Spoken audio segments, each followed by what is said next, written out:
Bonjour à tous, je suis Serena et aujourd'hui nous allons entendre le récit de la relation interdite que j'ai eue avec mon beau-père. Bon appétit et salutations. Je voulais partager avec vous cette histoire qui s'est accumulée en moi pendant des années. Aujourd'hui les choses sont différentes, mais croyez-moi j'ai passé un très mauvais moment. Je pleurais la nuit et j'ai même voulu me suicider. Mais aujourd'hui je suis en vie et j'ai presque oublié tout ce qui s'est passé. Je vous raconterai la relation interdite que j'ai eue avec mon beau-père et je vous dirai ce que j'ai vécu dans ces moments-là. Je vous raconterai tout ce qui s'est passé. Personne n'a jamais connu cette histoire avant moi. Je dois changer tous les noms. Je ne veux pas que mon nom soit connu, alors j'utiliserai d'autres noms. Mais laissez-moi vous raconter mon histoire depuis le début. J'espère que vous m'écouterez. Je m'appelle Juliana. Je venais de me marier et j'avais 18 ans lorsque les événements se sont produits. Je suis une fille qui a grandi dans un petit village, qui n'a jamais eu de droit et qui a toujours fait ce qu'on lui disait de faire. Dès que j'ai eu 18 ans, je me suis mariée sans demander qui et ce que je voulais. Je ne suis jamais allée à l'école et je n'ai jamais bien vécu. J'étais si naïve que je ne comprenais même pas la vie. J'étais une très belle fille et je voulais que la personne avec qui je serais soit également belle. Cependant, à l'âge de 18 ans, j'ai été donnée en mariage à un homme du village. Je ne l'aimais pas du tout. Il était laid, petit et ne me convenait pas. Mais à l'époque, je ne l'ai dit à personne. Et si j'avais protesté, il aurait pu m'arriver malheur. Je ne me suis donc pas opposée à ma famille.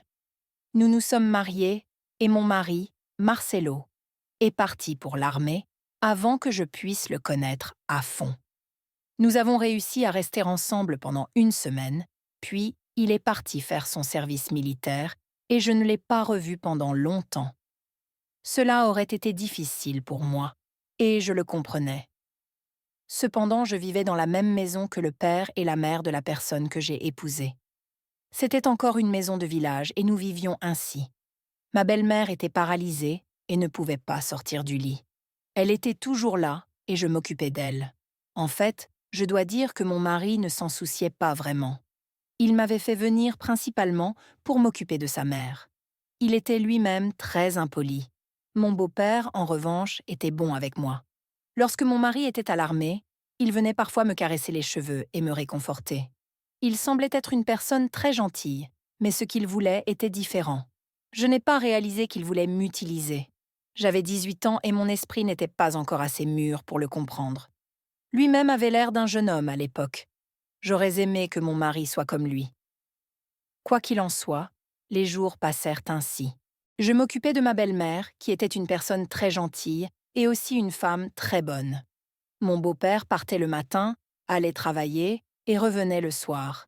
J'avais l'habitude d'appeler ma belle-mère « maman ». Un jour, je faisais la lessive dans la salle de bain et je pensais que j'étais seule dans la maison. De toute façon, mon beau-père arriverait le soir. J'ai enlevé mes vêtements et j'ai commencé à laver à la main. Je ne portais que mes sous-vêtements et je pensais mettre autre chose dès que je les aurais lavés. J'étais une très belle fille, le genre de fille dont tout homme peut rêver. J'avais fermé la porte pendant que j'étais dans la salle de bain et mon beau-père est entré. Il m'a demandé « Tu es là ?» Je ne savais pas quoi dire. Je me suis figée et sans regarder son visage, je lui ai tourné le dos et j'ai dit « Oui, papa, pourquoi es-tu venu ?» Il m'a répondu « Je suis désolée, je suis venu manger. » Pourquoi t'ai-je vu comme ça? Tu as peut-être fait quelque chose? J'étais très excitée et gênée. Je voulais m'habiller. J'ai dit « Oui, papa, j'ai cuisiné. Peux-tu fermer la porte?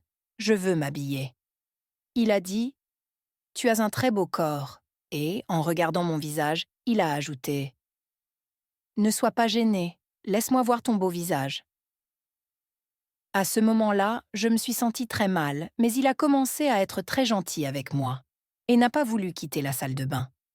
Il n'arrêtait pas de me faire des compliments. Je suis allée vers lui pour fermer la porte et je lui ai dit « Papa, écoute, il va se passer quelque chose de grave. Va-t'en, je vais m'habiller. » Mais il a continué à venir vers moi, à me toucher partout, et c'est à ce moment-là que j'ai perdu la tête. C'est à ce moment-là que j'ai fait une erreur. Nous avons fait l'amour ce jour-là. J'étais avec mon beau-père, l'homme que j'appelais papa. Et bien que je me sois emportée à ce moment-là, je l'ai regretté pendant des jours. Si j'avais eu ma tête, j'aurais souhaité ne pas le faire. Mais l'homme me regardait. L'homme que j'appelais mon mari était à l'armée. Même s'il revenait, il partait dans des endroits éloignés pour gagner de l'argent. Mon beau-père est parti travailler, et lorsqu'il est revenu le soir, il a commencé à se comporter froidement avec moi, comme si nous n'avions pas été ensemble. Au déjeuner, j'essayais de ne pas m'approcher de lui et nous ne parlions de rien. 2 jours ont passé et j'ai commencé à avoir peur. Ma belle-mère était au lit et m'entendait crier, mais elle ne pouvait rien faire. Si mon mari était arrivé, elle lui aurait tout au plus raconté. Si mon mari l'avait su, il m'aurait quand même tuée en premier. Je suis donc restée silencieuse. Il est entré et s'est assis à côté de moi. Il m'a dit que tout était de notre faute, mais que je méritais mieux que son fils, qu'il avait été grossier et qu'il ne me rendrait jamais heureuse. Il a commencé à me consoler et m'a une fois de plus trompée avec ses mots. Ce jour-là, j'ai de nouveau fait l'amour avec lui.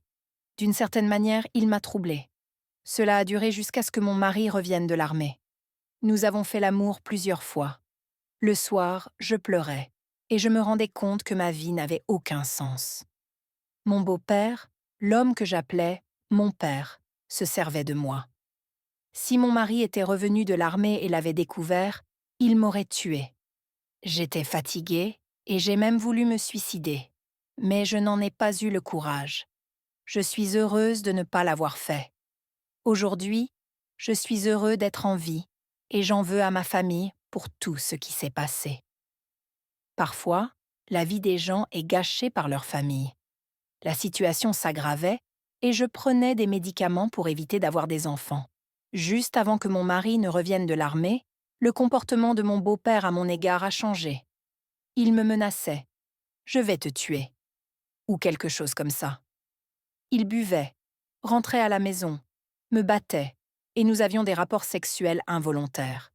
Certains jours, il m'utilisait 3 ou 4 fois de force. Ma psychologie était ruinée. Je commençais à avoir très peur. Je devais faire quelque chose et j'ai envisagé de partir. Je n'avais pas d'argent, je ne savais pas comment faire. Je devais partir immédiatement. Si j'étais allée dans la maison de ma famille, ils m'auraient tuée là-bas. J'ai emballé toutes mes affaires et j'ai décidé d'aller à Bologne. Il y avait un endroit où mon beau-père et ma belle-mère cachèrent l'argent quand ils dormaient. J'y suis allée, j'ai pris tout l'argent et je suis partie. Mon mari me tuerait s'il revenait de l'armée. J'étais officiellement mariée, mais j'avais décidé de tout faire pour divorcer. Je divorcerais jusqu'à ce qu'il revienne, mais je devais garder ma maison et mon appartement secret. Je suis arrivée à Bologne et j'ai dû faire quelque chose avec l'argent que j'avais. Je m'empêchais de faire des choses stupides. Je pouvais me prostituer ou trouver un vrai travail et continuer ma vie. J'ai cherché une maison à louer. J'en ai trouvé une et j'ai commencé à m'y installer. J'allais désormais vivre seule et je devais me protéger. J'ai commencé à nouer de bonnes relations avec les gens du quartier et j'ai toujours été connue comme une personne sympathique. Mon argent était à peine suffisant pour payer le loyer et la nourriture, mais je suis restée là pendant environ 2 mois et, heureusement, j'ai pu me le permettre. J'ai eu de la chance et la voisine embauchait au salon de beauté. Je lui ai demandé et j'ai obtenu un emploi. Je travaillais maintenant dans ce salon et je passais mes journées avec les filles. Je gagnais de l'argent et Dieu merci, j'avais l'estomac plein, je n'ai pas eu faim. Cela fait maintenant des années. Grâce à mes voisins, je me suis séparée de mon mari et je vis maintenant comme une veuve. Je pense que je ne me marierai plus jamais et je suis heureuse de cette situation. Vivre seule me fait du bien. Grâce à Dieu, ma vie est débarrassée de ces mauvaises personnes. D'ailleurs, lorsque j'ai divorcé, j'ai raconté tous les événements au tribunal. Ils voulaient m'accuser de vol parce que j'avais volé de l'argent, mais ils ne m'ont pas puni parce que je devais voler de l'argent pour survivre. Mon beau-père est allé en prison pour viol. Oui, je n'ai plus rien à vous dire. J'ai partagé toutes mes expériences avec vous et j'espère que vous m'avez écouté. Je ferai de mon mieux pour que vous n'ayez pas à faire face à des situations similaires et pour que la vie des femmes soit sauvée. Si vous vous trouvez dans une telle situation, vous pouvez me contacter. J'ai voulu partager mon histoire avec vous et je serais heureuse que vous me fassiez part de vos réflexions. J'espère que vous avez compris tout ce que je vous ai dit. N'oubliez pas de vous abonner et d'aimer les vidéos pour soutenir notre chaîne.